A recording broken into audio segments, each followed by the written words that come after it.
Story. చాలామంది మిత్రులు ముద్రగడ పద్మనాభం గారి అంశం గురించి మాట్లాడుకుంటాం. పద్మనాభం గారు వేరే రాజకీయ పార్టీ ఎంచుకున్నారు. ఆ రాజకీయ పార్టీలో అన్కండిషనల్గానో లేకపోతే ఎలక్షన్ తర్వాత ఏదైనా కండిషన్స్ అమలు చేసేటట్టు వారు తనయులు కూడా జాయిన్ అయ్యారు. కాపు ఉద్యమాన్ని ప్రస్తుతానికి ఆయన లీడ్ చేయట్లేదు.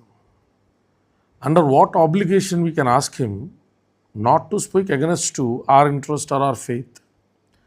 మన నమ్మకాలు విశ్వాసాలకి వ్యతిరేకంగా ఆయన మాట్లాడద్దని చెప్పడానికి మనకు ఉన్నటువంటి గ్రౌండ్స్ ఏంటి?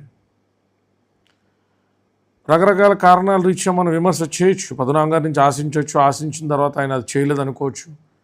కొంతమంది చాలా వ్యాలిడ్ పాయింట్స్ కూడా అడుగుతూ ఉన్నారు. ముద్రగడ పద్మనాభం గారి ఇంటికి పవన్ కళ్యాణ్ గారు రాలేదంటున్నారు, మరి జగన్మోహన్ రెడ్డి గారు కూడా ఆయన ఇంటికి రాలేదు కదా అని.